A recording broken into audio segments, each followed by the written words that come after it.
ایک عام شخص جو ہے وہ جب محفل کو سنتا ہے اسے اس کی زندگی پر کیا اثر مرتب ہوتا ہے؟ جو شریک مقابلہ حیدر میں اور ان سوالات میں کامیاب ہوگا وہی شریک مقابلہ فائنل راؤنڈ کا اہل ہوگا۔ جب آپ کے ذہن میں صوت القراء کا خیال آیا اور آپ نے اس کو عملی صورت دینے کی کوشش کی تو آپ کے ساتھ کون سے ایسے لوگ تھے جو موجود تھے اور جنہوں نے آپ کا بہت زیادہ ساتھ دیا؟ جب ہم نے قاری محمود شہاد انور حفظہ اللہ کو مدعو کیا لاہور میں، وہ پروگرام جو ہے نا وہ صوت القراء کے لیے کافی ایک بہت بڑا ایک پروجیکٹ تھا۔ کیا جو مقامات ہیں اچھی تلاوت کے لیے مقامات بھی ضروری ہیں یا نہیں؟ شیخ صاحب کہا کرتے تھے وہ جو بندہ جو کہہ رہا ہے یعنی کہ یہ مقامات موسیقی ہیں، اس کا مطلب وہ موسیقی سے واقف ہے۔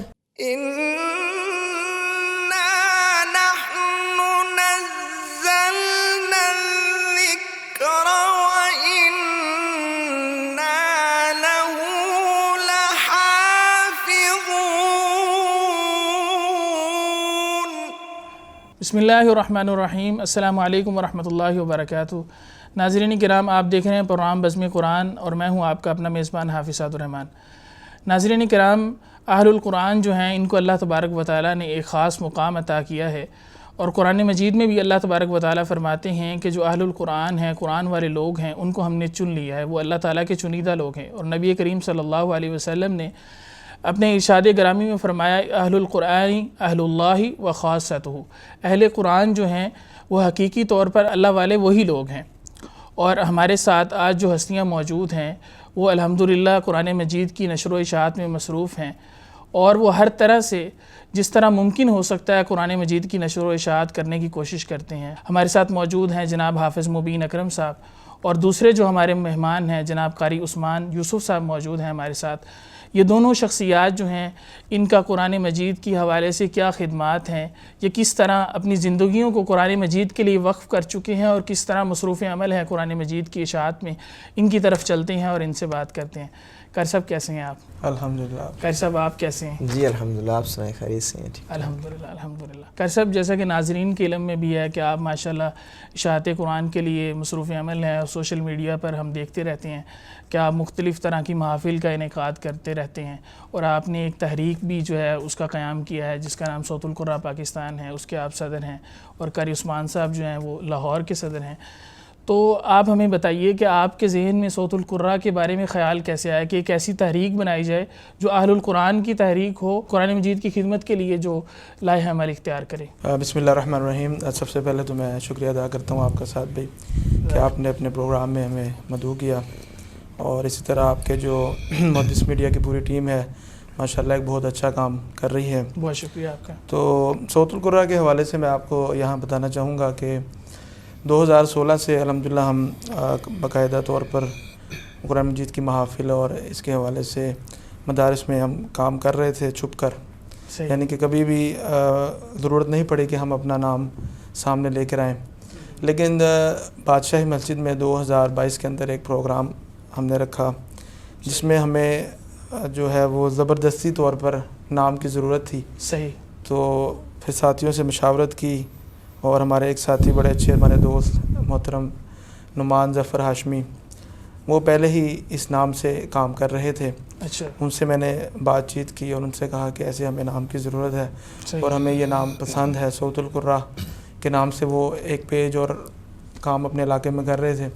تو ان سے میں نے کہا کہ آپ بھی جو ہے نا وہ ہمارے ساتھ اس ٹیم میں شامل ہوں، اور آپ باقاعدہ طور پہ آپ اس کی صدارت سنبھالیں۔ صحیح۔ کیونکہ یہ نام آپ کا ہے اور ہم آپ کے ساتھ جڑ کے کام کریں گے۔ صحیح۔ تو انہوں نے مجھے کہا کہ نہیں مبین بھائی، آپ اس نام کو نا آپ اپنے لیے ساتھ اٹیچ کر لیں، مجھے اس میں کوئی اعتراض نہیں ہے، بلکہ میں آپ کے ساتھ سپورٹیو ہینڈ کے طور پہ کام کروں گا۔ صحیح۔ تو 2022 میں تقریباً ہم نے اس کا باقاعدہ طور پہ اس کو ہم نے رجسٹریشن وغیرہ اس کی کروائی۔ صحیح۔ اور باقاعدہ اس کو نام کے ساتھ ہم نے اس کا کام شروع کیا۔ ماشاءاللہ، بہت ایک جسے کہتے ہیں مبارک کام ہے جس کا آپ نے آغاز کیا۔ قاری صاحب میں آپ کی طرف آنا چاہوں گا، آپ بھی ماشاءاللہ صوت القراء لاہور کے صدر ہیں، آپ بتائیے کہ آپ کے سفر کا آغاز کیسے ہوا؟ بسم اللہ الرحمن الرحیم۔ سب سے پہلے تو آپ کا بہت بہت شکریہ کہ آپ نے ہمیں اپنے اسٹوڈیو میں موقع دیا، اور اللہ تعالیٰ آپ کو جزائے خیر دے، اور اس کار خیر میں اللہ تعالیٰ مزید آپ کو برکتیں دے۔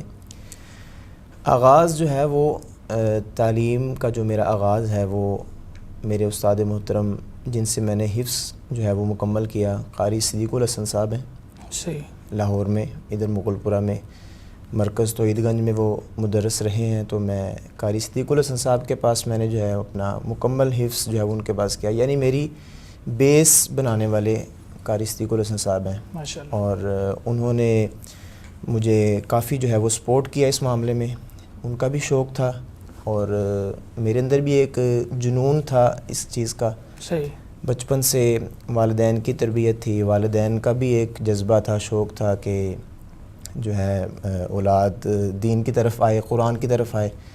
تو اسی شوق کو آگے رکھتے ہوئے پھر میں نے اپنی تعلیم کا آغاز جو ہے وہ قرآن کریم کا آغاز کیا، اور پھر کچھ عصری تعلیم بھی میں نے ساتھ ساتھ کنٹینیو رکھی. قرآن کی تعلیم بھی ساتھ ساتھ جاری رہی. تو حفظ کے ساتھ ساتھ جو ہے نا میری عصری تعلیم جاری رہی، یعنی دونوں چیزیں میں نے ساتھ ساتھ جو ہے وہ مینیج کی. تو 2016 میں میرا حفظ مکمل ہوا. 2016 میں جب میرا حفظ مکمل ہوا تو اس کے بعد میں نے میرے استاد محترمہ قاری عنایت اللہ ربانی کاشمیری صاحب گجرانوالہ میں، تو میں ان کے ہاں جو ہے وہ اسپیشل کلاس لینے کے لیے جایا کرتا تھا ہفتے میں 1-2 دفعہ، کیونکہ میں لاہور میں تھا اور رہائش کا ذرا میرے لیے مشکل تھا ادھر ان کے پاس، وہ میرے لیے ذرا مشکل تھا اس وجہ سے. تو میں ان کے پاس جاتا تھا ہفتے میں 1 دفعہ یا 2 دفعہ، اور میں جا کے ان سے تجوید کا آغاز کیا. یعنی حفظ کے بعد تجوید کا آغاز کیا، کیونکہ تجوید کے بغیر جو ہے نا وہ قاری قرآن ایک کامل طور پر جو ہے نا وہ مکمل نہیں ہو سکتا. بالکل ایسے ہی قرآن مجید کی تلاوت کا جو حق ہے وہ نہیں ادا کیا جا سکتا. بالکل. یعنی کہ سمجھ لیں کہ میں اپنے آپ کو پالش کرنے کے لیے ان کے پاس گیا کہ میری جو کمیاں ہیں، جو کوتاہیاں ہیں، جو مجھے ترقی کی راہ پر لے کر جانے میں رکاوٹ ہیں. یعنی اس سے پہلے آپ سوچ چکے سے میں اس فیلڈ میں جاؤں گا، تلاوت کروں گا، لوگوں کو اللہ کا کلام. میں حفظ کے دوران بھی تلاوتوں میں حصہ لیتا تھا، مقابلوں میں حصہ لیتا تھا، محافل میں جانے کا موقع ملتا تھا. تو میں تلاوتیں 2010-12 سے میں نے سٹارٹ کر دی ہوئی تھی. مصری قراء کو سننا، شیخ عبدالباسط کو سننا، اور دیگر مصری قراء. پھر آہستہ آہستہ شیخ شہاد کی طرف میں آیا، شیخ محمود شہاد کو سننا شروع کیا. تو وہ شوق پہلے سے تھا.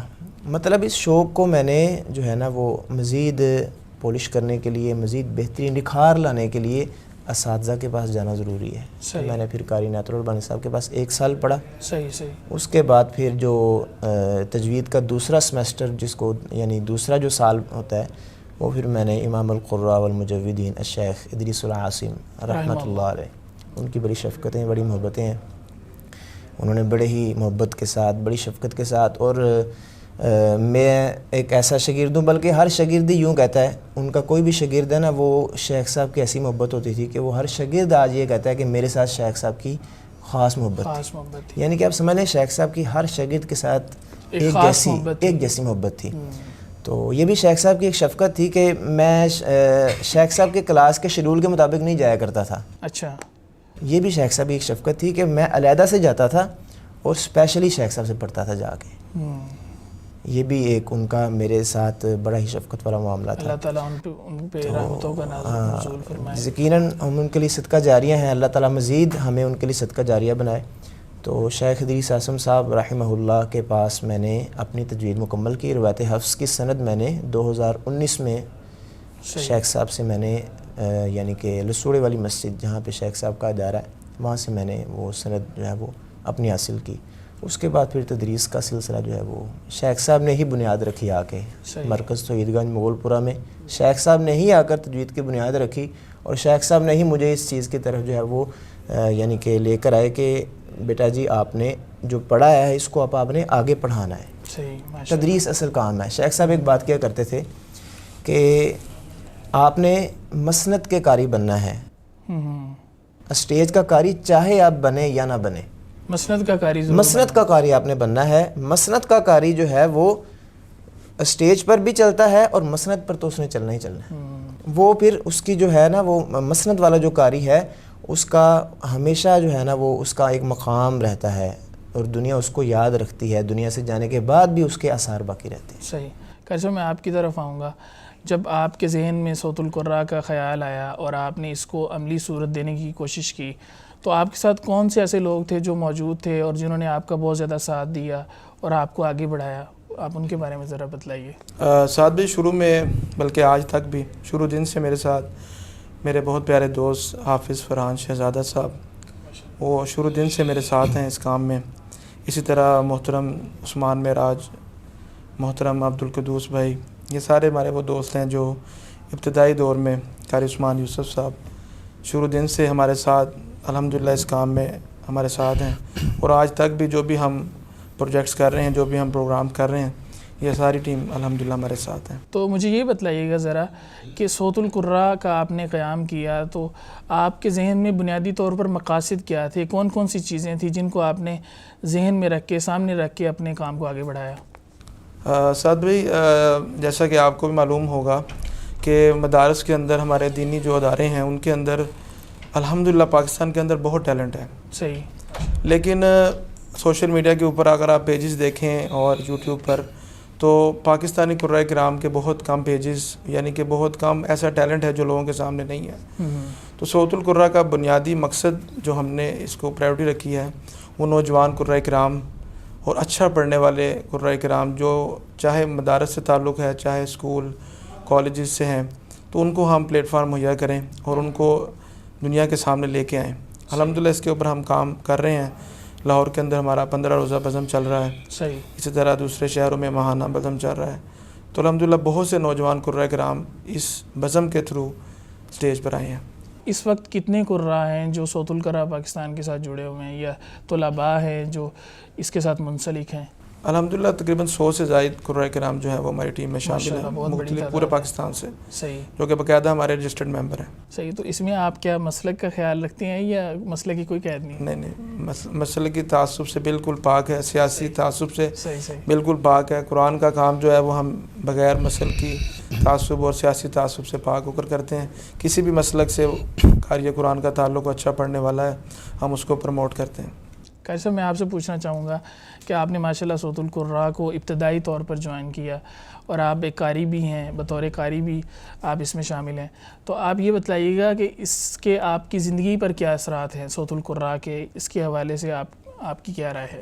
صوت القراء پاکستان جو ہے، جیسا کہ مبین بھائی نے بھی ابھی بتایا کہ ہمارا جو مین مقصد قراء کو پروموٹ کرنا اور نیا ٹیلنٹ متعارف کروانا، تو اس چیز کو جو ہے نا میں نے بہت زیادہ لائک کیا صحیح، ذاتی طور پر، کہ ہاں ایک یہ بڑا ویلڈ پوائنٹ ہے کہ جو نوجوان قراء جن کو ابھی تک کوئی جاننے والا نہیں ہے اور باصلاحیت ہیں، تو ان کو آگے لایا جائے۔ تو میں نے جب یہ چیز دیکھی ان کا مقصد، کیونکہ یہ صوت القراء سے پہلے ہی ہماری آپس میں دوستی آئی تھی، اچھا اچھا، ہمارا پہلے سے تعلق تھا۔ یہ 2016 کی بات ہے، جب جیسا کہ شروع میں بات ہوئی نا 2016 میں آغاز ہوا، لیکن چھپ کر ہم کر رہے تھے۔ تو وہ دوستی پہلے سے تھی، لیکن وہ دوستی جو ہے نا وہ اب پہلے بھی قرآن کی وجہ سے تھی، قرآن کریم کی وجہ سے دوستی تھی، آپس میں تعلق تھا۔ اس کے بعد جو ہے وہ صوت القراء کی نسبت سے بھی ہمارا جو ہے وہ بڑا ایک گہرا تعلق جو ہے وہ قائم ہو گیا۔ یہاں پر آپ کو وہ ایڈ کر لیں، آپ کے ہماری دوستی بھی ایک پروگرام پر ہی ہوئی تھی۔ 2016 میں ایک پروگرام سننے گیا تھا، وہ پہلی ملاقات بھی ہماری، ماشاءاللہ ماشاءاللہ، یعنی دوستی کی بنیاد ہی قرآن مجید کی جو ہے نا وہ خدمت سے ہے، قرآن مجید کا تعلق جو ہے اس سے ہے۔ وہ پہلا جو ان کی ملاقات، تعارف میرا جو ان کے ساتھ ہوا تھا نا، کیونکہ یہ پروگرام کروانے والے تھے، میں اس وقت بچہ سا تھا، اچھا اچھا، تو وہ میں جب گیا پروگرام پہ، انہوں نے دیکھا یار یہ بچہ آیا ہوا ادھر، تو یہ بلکہ ایسے ہے سعد بھائی کہ وہ ان کی تلاوت، ہمارا ایک گروپ ہے شاید آپ بھی اس میں ہوں گے، کلیت القرآن میں، تو قاری صاحب کی ایک تلاوت 1-2 دن پہلے وہاں پر آیا ہوا تھا کلپ، تو قاری صاحب پروگرام میں اس دن ہمارا ایسا تھا کہ راستے بند تھے، کچھ علماء قراء نہیں پہنچ سکے، تو میں فرحان بھائی کے ساتھ ڈسکس کر رہا، میں نے کہا یار یہ جو تلاوت آئی ہے نا، یہ قاری صاحب وہ بیٹھے ہوئے ہیں، اچھا، مجھے لگ رہا ہے کہ وہ قاری صاحب میں نا وہ قاری ابراہیم قاسی صاحب کو سننے گیا تھا۔ اچھا اچھا اچھا اچھا، قاری ابراہیم قاسی صاحب گیسٹ تھے ہمارے اس محفل میں، اچھا اچھا، تو میں ان کو سننے کے لیے گیا تھا، تو میں تو یعنی کہ سننے کے لیے گیا تھا، میں شوق میں سننے کے لیے گیا تھا۔ 2016 بھی ابتدا تھی، تو انہوں نے پھر وہ یعنی کہ اس یعنی کہ موقع پر ہمارا آپس میں تعلق بنا، تعارف ہوا اور سارا وہاں سے بہت اچھی بات ہے۔ میں اصل میں پوچھنا یہ چاہ رہا ہوں کہ صوت القراء کی وجہ سے آپ کا جو تعارف ہے، آپ کی پہچان جو ہے لوگوں کے درمیان، کیا وہ بھی بڑی ہے؟ اس سے کوئی ظاہری بات ہے ہم جب مختلف علاقوں میں جاتے ہیں تو ایک یعنی کہ انہوں نے تو صدر کہتے ہیں، میں تو خادم کہتا ہوں، خادم کے طور پر میں اپنے آپ کو پریزنٹ کرتا ہوں۔ اصل میں حقیقی طور پہ ہم سب ایک خدام ہیں، یہ دنیاوی طور پہ ہم نے ایک نظام کو چلانے کے کے لیے ایک عہدوں کا جو ہے انتخاب تو کیا لوگوں میں ایک یعنی کہ مزید جو ہے وہ مجھے پذیرائی ملی ہے الحمدللہ. لوگوں میں مزید میرا بھی تعارف ہوا اسی بہانے, صحیح, اور جو نیا ٹیلنٹ ہے اس کا بھی جو ہے وہ تعارف ہو رہا ہے. تو الحمدللہ اس کا ہمیں جہاں سے بھی جس اینگل سے بھی دیکھا جائے نا فائدہ ہی ہوا ہے الحمدللہ سورۃ القرآن کا. صحیح. تو الحمدللہ بڑا اچھا ایک سیٹنگ چل رہی ہے, بڑا اچھی مینجمنٹ چل رہی ہے. کمیاں کوتاہیاں ہوتی ہیں آہستہ آہستہ وہ انشاءاللہ ہم اس کی اصلاح کرنے کی کوشش کرتے ہیں. شروع ہوتا ہے تو اس کو ہاں جی بالکل مقصد تک پہنچنے میں بہت سارا وقت لگ جاتا ہے. اچھا, میں آپ سے یہ پوچھنا چاہوں گا کہ معروف قراء کو اکثر لوگ سنتے ہیں اور لوگ ان سے متاثر ہوتے ہیں. آپ کے خیال میں کون سا بڑا اثر ہے قراء کو سننے کی وجہ سے, یا جو اچھا پڑھنے والے ہیں ان کو سننے کی وجہ سے ایک عام شخص پر مرتب ہوتا ہے؟ جب ایک عام بندہ سنتا ہے نا معروف قاری کو, جو ایسا قاری جو اسٹیج کی زینت ہے اور ایک اچھا پڑھنے والا ہے, عوام میں مقبول ہے, جی جی, تو اس بندے کے دل میں نا قرآن کی محبت پیدا ہو جاتی ہے. صحیح. اور پھر وہ سمجھ لیں کہ اس کی پیاس مزید بڑھتی ہے, قرآن سننے کی پیاس اس کی مزید بڑھتی ہے, اور پھر وہ ایک وقت ایسا آتا ہے کہ وہ پھر قرآن کی طرف آ جاتا ہے. صحیح. کسی بھی قاری قرآن کو سنتا ہے نا تو یہ قرآن کی تاثیر ہے. ظاہر سی بات ہے, جب بندہ مسلسل طور پر اچھی قرات سن رہا ہے, اچھی تلاوت سن رہا ہے, تو اس کا بھی دل کرتا ہے میں بھی اس جیسا پڑھنے کی کوشش کروں یا پڑھنے کی کوشش کروں, یا اپنی اولاد میں سے اپنے کسی بچے کو میں اس لائن پر لے کر آؤں.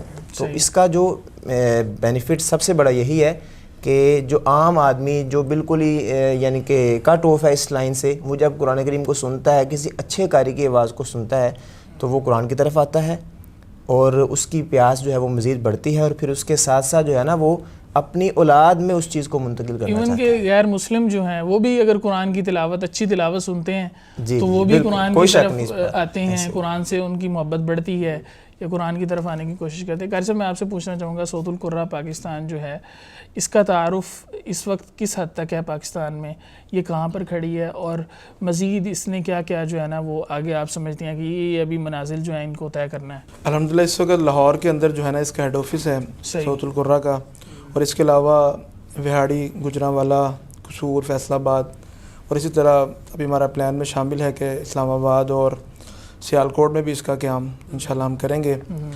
تو اس کے بنیادی مقاصد میں جو سب سے پہلا مقصد یہی قراء کرام کی سپورٹ, اور اس کے علاوہ قراء کرام کا آپس میں جو تعلق ہے اس کو بھی ہم اس بزم کے تھرو کرتے ہیں. اور اس کے علاوہ یہ ہے کہ اس وقت جو ہمارے موجودہ دور میں اکابر قراء کرام ہے ان سے قراء کرام کی نوجوان کی ملاقات کروانا, اور ان سے رہنمائی کے لیے ان کو ملاقات کروا کے تاکہ وہ ان کو ایک راہ دکھائی جائے, ہاں جی, ان کو جو صحیح طریقہ ہے اس مقصد کو حاصل کرنے کا اس تک پہنچایا جا سکے. صحیح.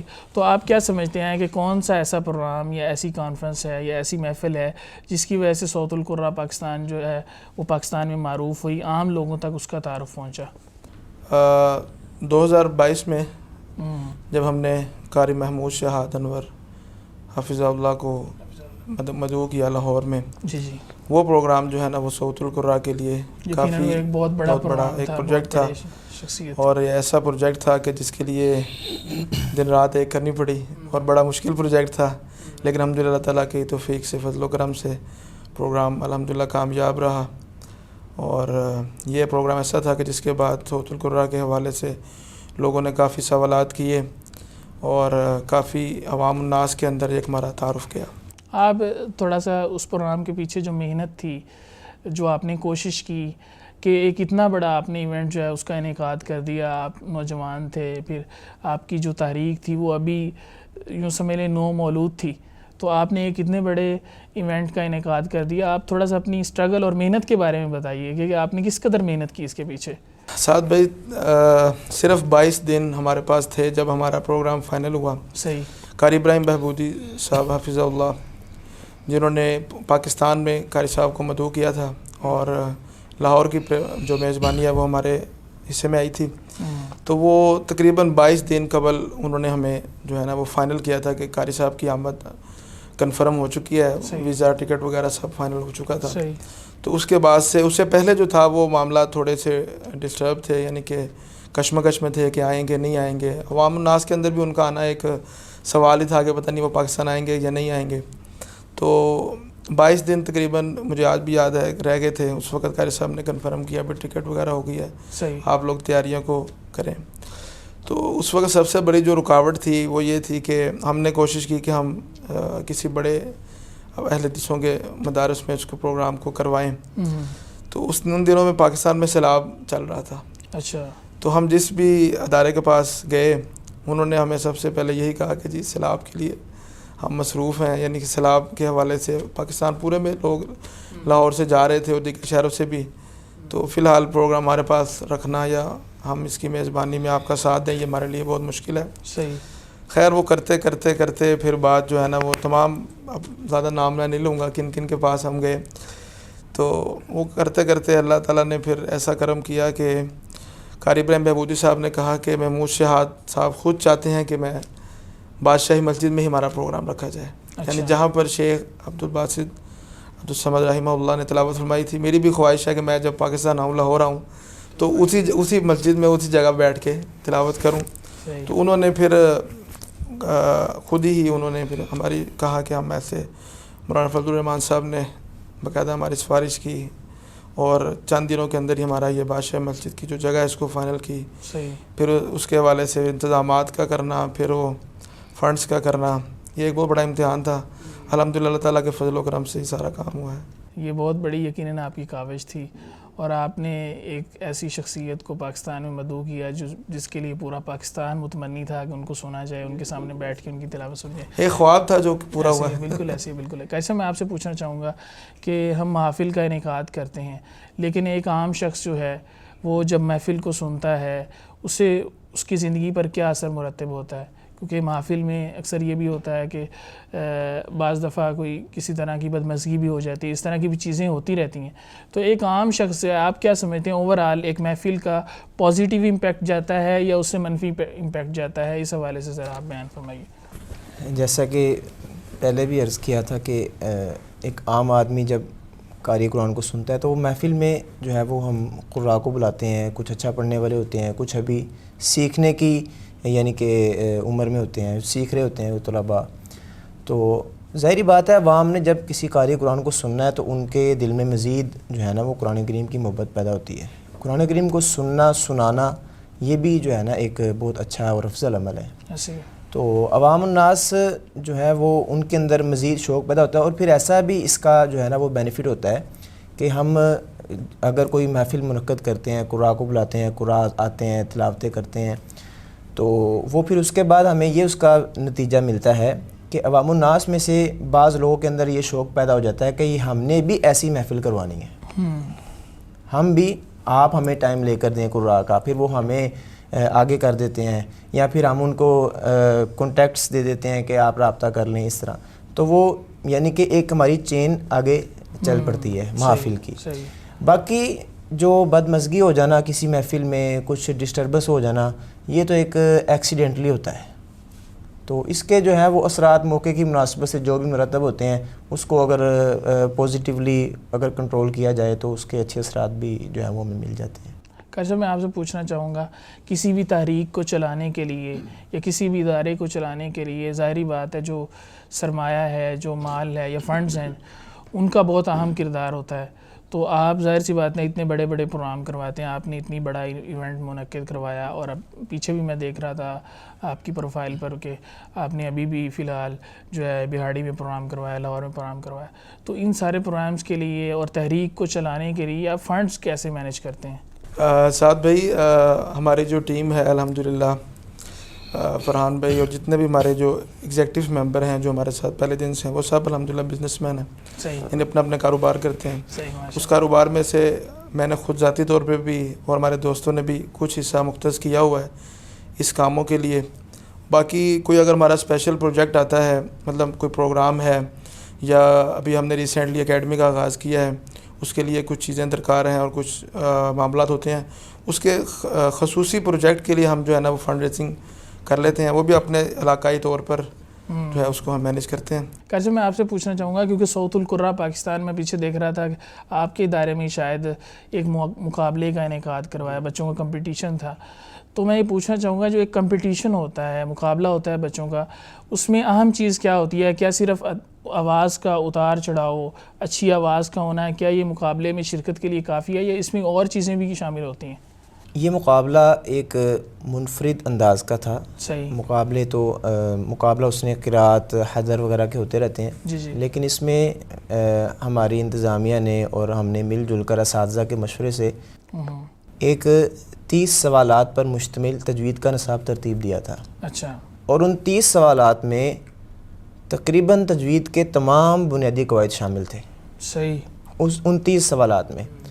اور یہ ہم نے نصاب جو ہے نا مقابلے سے 2 ماہ پہلے آؤٹ کر دیا ہوا تھا تاکہ طلباء اس مقابلے کی اچھے طریقے سے تیاری کریں.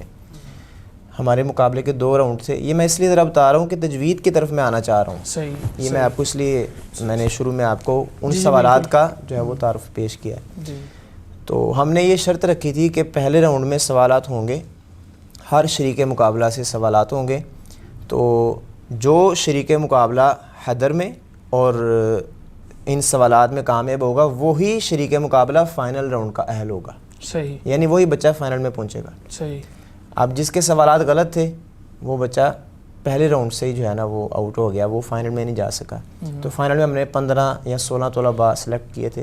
تو ان میں وہ سارے 16 طلباء جو تھے وہ ان سوالات پر مکمل مہارت حاصل کر چکے تھے, ان کو ازبر کر چکے تھے. صحیح.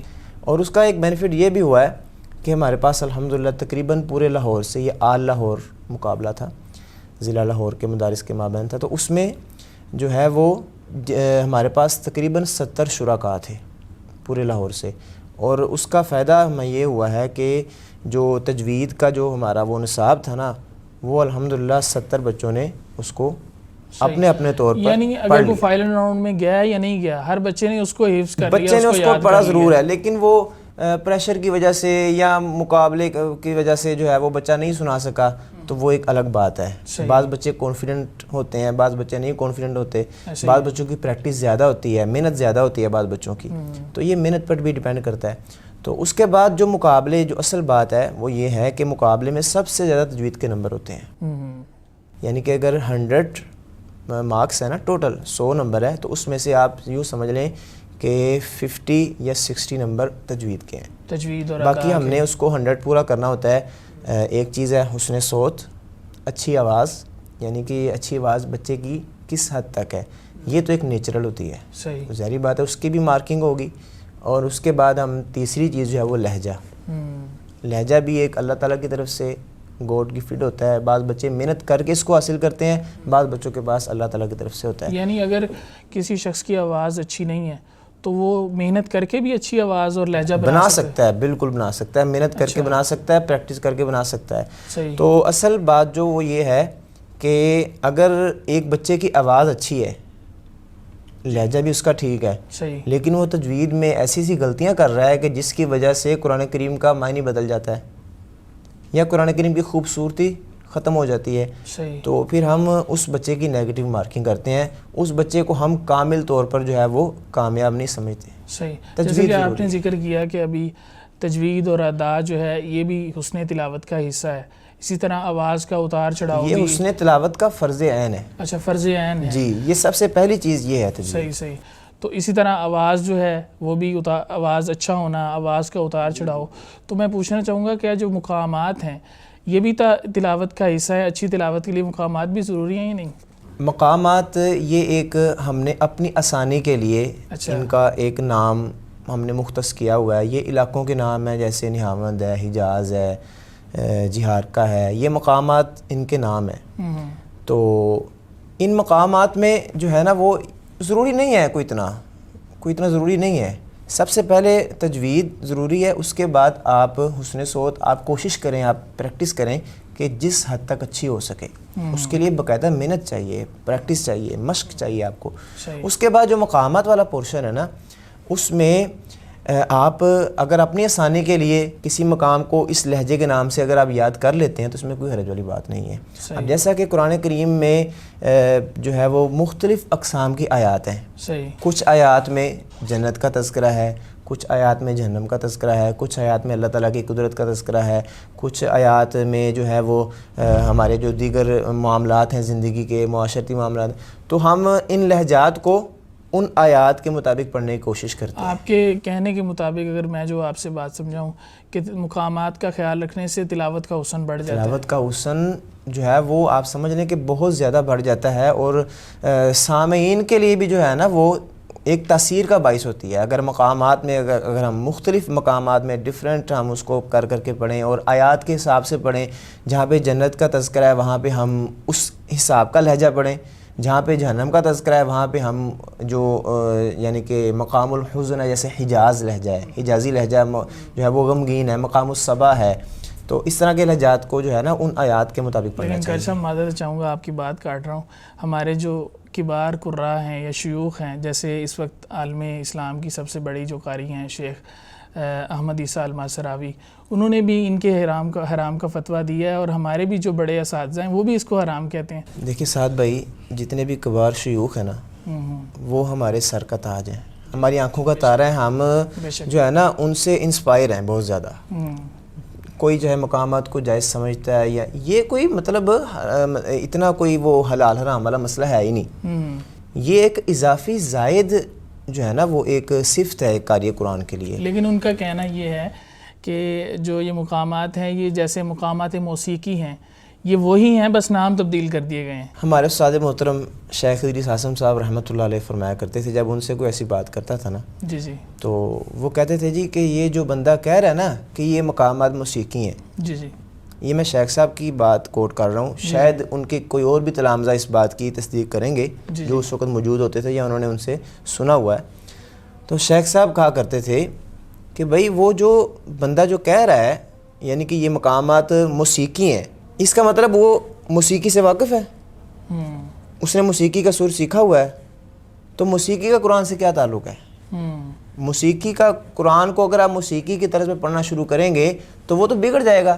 صحیح، ہم اس کو بگڑنے نہیں دیتے، ہم اس کو ایک لمٹ میں رہ کر مقامات شیخ صاحب ہمیں خود براہ راست حجازی لہجہ پڑھو، اب بیات لہجہ شیخ پڑھو۔ ادریس صاحب، شیخ ادریس اعظم صاحب رحمۃ اللہ علیہ خود وہ حجاز لہجے پر بڑی مہارت تھی ان کی، ماشاءاللہ بڑا اچھا وہ مقام الحجاز پڑھا کرتے تھے، مقام البیات پڑھا کرتے تھے، اور ہمیں باقاعدہ ان لہجات کی پریکٹس کروایا کرتے تھے۔ تو اس میں کوئی یعنی کہ جو اساتذہ جو شیوخ اس کے بارے میں اس کی حرمت کا اگر فتویٰ دیتے بھی ہیں تو ہم اس کو دل و جان سے قبول کرتے ہیں، کیونکہ وہ ہمارے اساتذہ ہیں، ایک ان کا بھی ایک مقام ہے۔ جو اس کو جائز سمجھتے ہیں، ایک اختلافی مسئلہ ہے نا، اختلافی مسئلہ ہے، تو اس کو ہم کوئی اتنا ایشو نہیں بناتے۔ باقی یہ ہے کہ ہم اپنے شاگردوں کو جب پڑھاتے ہیں، مشق کرواتے ہیں، تو ان کو ہم آسانی کے طور پر، صرف آسانی کے طور پر، یہ نہیں کہ یہ ضروری ہے کہ بھائی اس کے بغیر تم قاری نہیں بن سکتے، مقامات کے بغیر تم قاری نہیں بن سکتے، ایسی بات نہیں ہے۔ ہم ایک شاگرد کی، بچے کی آسانی کے لیے جو نیا طالب علم آیا اس کو بتاتے ہیں کہ بھائی یہ جو میں طرز پڑھ رہا ہوں یہ طرز مقام البیات کی ہے، یہ آپ کی آسانی کے لیے آپ کو نام بتایا، نہ بھی بتائیں تو پھر بھی بچہ سیکھ جائے گا۔ صحیح۔ تو یہ سینہ بہ سینہ ہم نے اساتذہ سے سیکھا ہے اور اسی طرح ہم آگے اس کو سکھا رہے ہیں۔ چلیں، بہت شکریہ۔ کیسا میں آپ کی طرف آنا چاہوں گا، جیسا کہ آپ نے بتایا کہ صوت القراء پاکستان جو ہے قرآن مجید کی نشر و اشاعت کے لیے مختلف پروگرام جو ہے وہ ان کا انعقاد کرتا رہتا ہے، تو ہمیں بتائیں گے مستقبل میں کوئی ایسے پروگرامز یا ایسی چیزیں جو آپ کے ذہن میں ہوں صوت القراء کے لیے آپ ان کا انعقاد کرنا چاہتے ہوں؟ جی ابھی ریسنٹلی ہم نے یہ جو قاری صاحب جیسے بتایا کہ پہلا مقابلہ ہم نے کروایا ہے، صحیح، اس میں بھی ماشاءاللہ ہمارے پاس بہت زیادہ ٹیلنٹ جو ہے نا حدر کے اندر متعارف ہوا ہے مختصر ٹائم کے اندر۔ جو ہمارا بھی فی الحال جو پلان چل رہا ہے بزم کا، اس میں یہ ہوتا ہے کہ ہر مہینے میں ہمارے پاس کوئی نیا ایک پڑھنے والا سامنے آتا ہے، لیکن یہ جو مقابلے میں ہمارے پاس شارٹ ٹائم کے اندر زیادہ ٹیلنٹ متعارف ہوتا ہے، تو انشاءاللہ ہمارا پلان ہے کہ ہم مقابلہ حسن قرات کے اوپر بھی انشاءاللہ ایک مقابلہ کروائیں گے، اور اسی طرح ابھی ہم نے ریسنٹلی اکیڈمی کا آغاز کیا ہے، اس کے اندر بھی ہمارا یہی پلان ہے کہ جو طلباء مدارس کے تجوید اور حفظ سے فارغ ہو چکے ہیں ان کے لیے ہم ایسا کورس اور ایسے بڑے اساتذہ کی ان کے ساتھ ٹریننگ کروائیں کہ مزید ان کی آواز میں نکھار پیدا ہو، اور وہ ان کو ہم انٹرنیشنل اور بین الاقوامی جو مقابلہ جاتے ہیں ان کے لیے تیار کریں۔ اچھا، ان کے لیے تیار کریں۔ ان پھر کی ان تیاری کی کی تھی. جو معلومات ہیں وہ بھی آپ فراہم کریں گے؟ جی انشاءاللہ پورا ہمارے یہ پلان میں شامل ہے صحیح کہ انشاءاللہ قرہ کو جو اچھے پڑھنے والے ہیں ان کو پاکستان لیول پہ پھر اس کے بعد انٹرنیشنل لیول پہ بھی مقابلہ جات میں شامل کریں. اچھا ماشاءاللہ آپ نے تجویز یہ آپ کا جو پلان ہے یہ بہت اچھا ہے، اس وجہ سے کہ بہت سارے ایسے عالمی مقابلے ہوتے ہیں کہ ہمارے یہاں عام جو لوگ ہیں قراء ہیں ان کو علم بھی نہیں ہوتا. بالکل ایسے تیاری تو دور کی بات، ان کا علم بھی نہیں ہوتا. جب گزر جاتا ہے پوزیشن آ جاتی ہے پھر کہتے ہیں. اور یہ میں سمجھوں گا کہ نہ صرف پاکستان کے لیے بلکہ ایک پورے جو ہے نا وہ مسلمانوں کے لیے، ہر کسی کے لیے یہ ایک فخر کی بات ہے کہ زیادہ سے زیادہ لوگ اس میں جو ہے نا وہ شامل ہو سکیں. صحیح. کیسا میں آپ کی طرف آؤں گا، آپ سے پوچھنا چاہوں گا کہ ایک عام شخص اگر قرآن مجید کی تلاوت سنتا ہے اور قرآن مجید کی طرف آتا ہے، وہ تلاوت کرنا چاہتا ہے قرآن مجید کی اچھی، جیسے ایک عام قاری یا ایک اچھا پڑھنے والا قاری کرتا ہے، تو وہ کیا چیزیں ہیں جن کے ذریعے وہ اپنی تلاوت میں بہتری لا سکتا ہے؟ ایسی چیزوں کے بارے میں بتلائیے. سب سے پہلے تو تجوید، ادائیگی، حروف کے مخارج اور صفات کا خیال کرنا، یہ ہر بندے پر، ہر مسلمان پر فرض ہے. تجوید کا جو باقاعدہ علم ہے نا، باقاعدہ علم ہے، اس کے بارے میں ہم نے تجوید کی جو کتب ہیں، تجوید کا نصاب ہے، ہم نے اس میں یہ پڑھا ہے کہ جو علم تجوید کا باقاعدہ جو علم ہے نا، جو مکمل ایک کورس ہے، وہ فرض کفایہ ہے. یعنی کہ ہر فیملی میں، ہر خاندان میں، ہر مسلم خاندان میں ایک فرد لازمی ہونا چاہیے جو تجوید کا ماہر ہو. صحیح.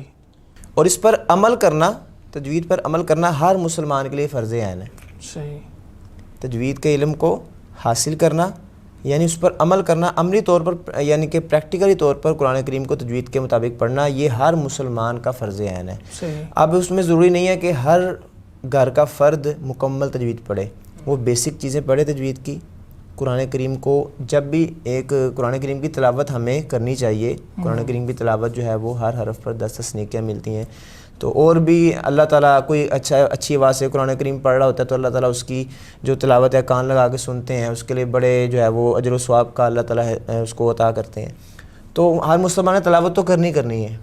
تو یہ ایک ہر مسلمان کے لیے یہ ایک نصیحت ہے کہ وہ قرآن کریم کا جو بنیادی علم ہے، کم از کم جو بنیادی جو مخارج ہیں اور جو بنیادی چیزیں ہیں جن کی وجہ سے قرآن کریم کا معنی بدل جاتا ہے، کم از کم اس کو حاصل کرے.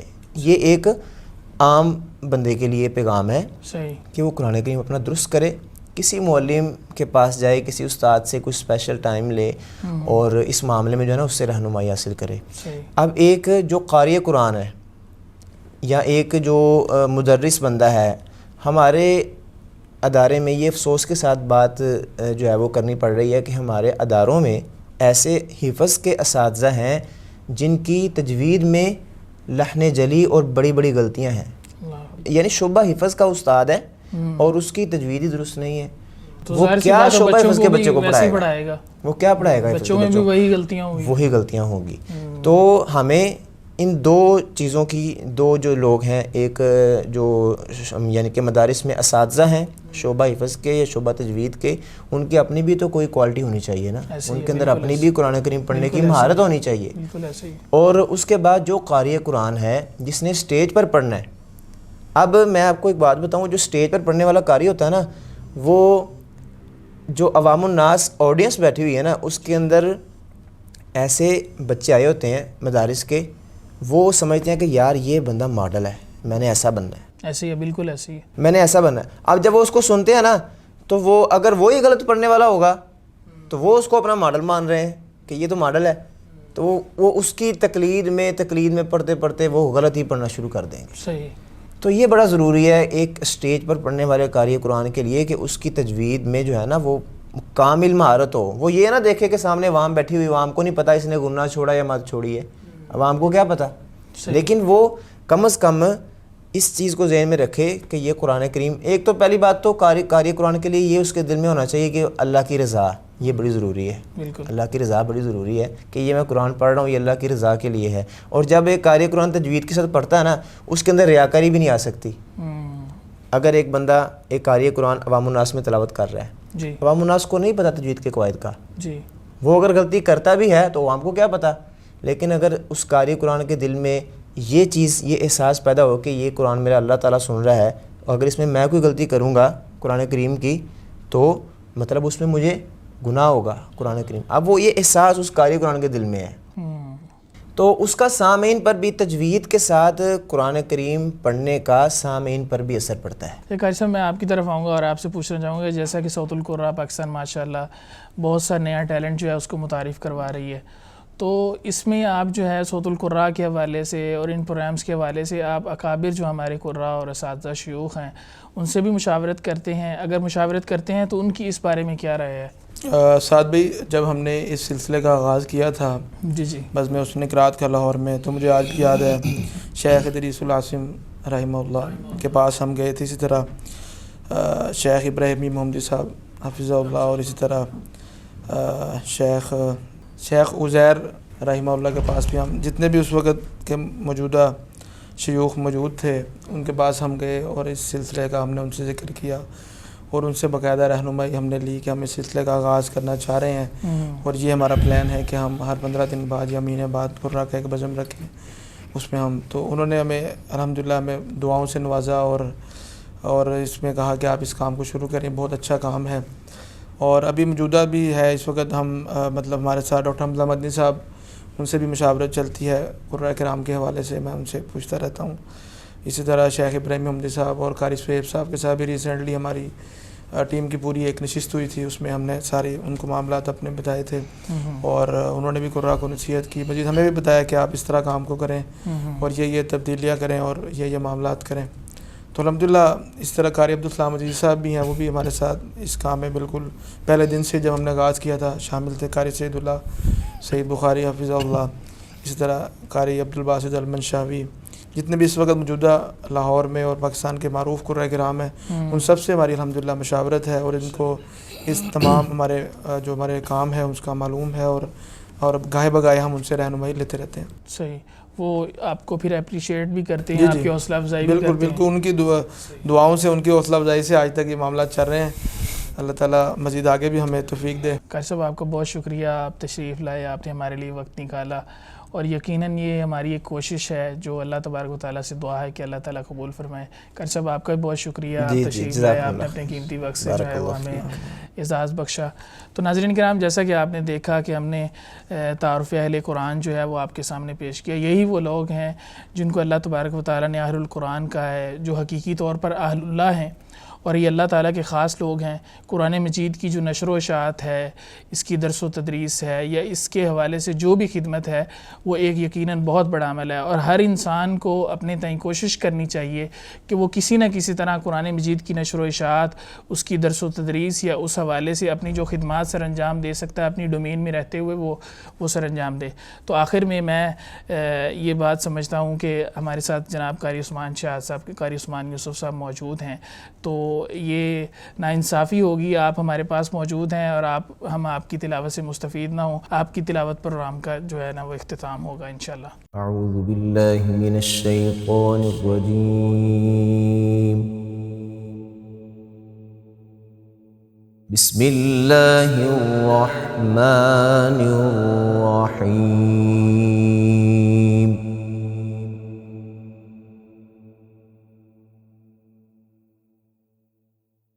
الرحمن علم القرآن خلق الإنسان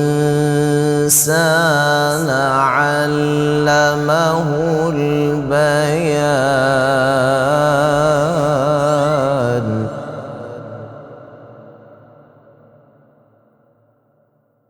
الشمس والقمر بحسبان والنجم والشجر يسجدان.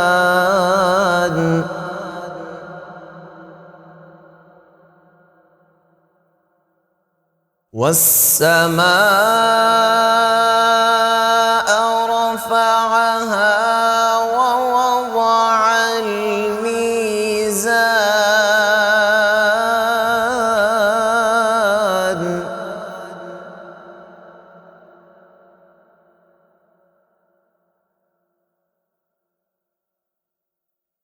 بسم الله الرحمن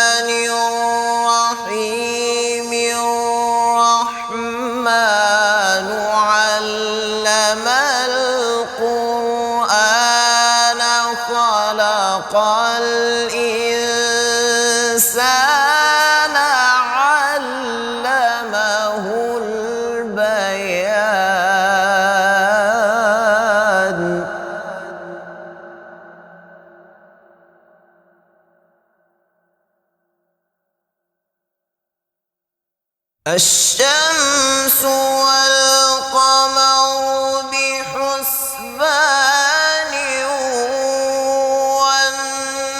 والنجم والشجر يسجدان والسماء رفعها ووضع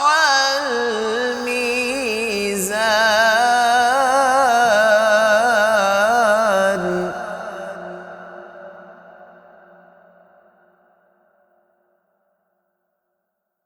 ألا تطغوا في الميزان وأقيموا الوزن بالقسط ولا تخسروا الميزان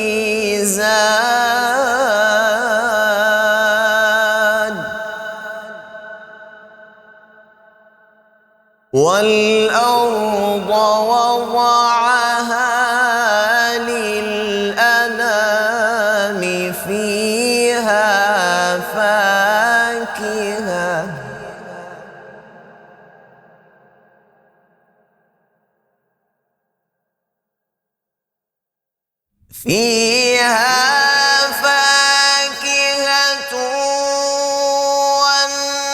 والنخل ذات الأكمام والحب ذو العصف والريحان فبأي آلاء ربكما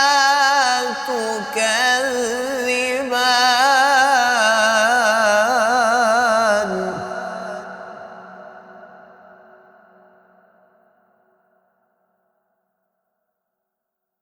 بسم الله الرحمن الرحيم إنا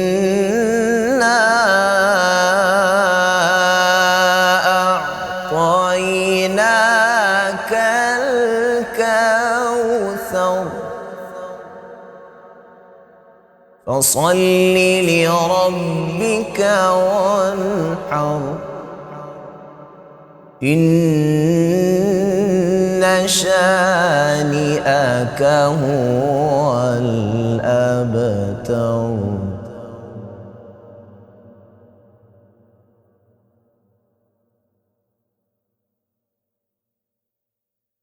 بسم الله الرحمن الرحيم إنا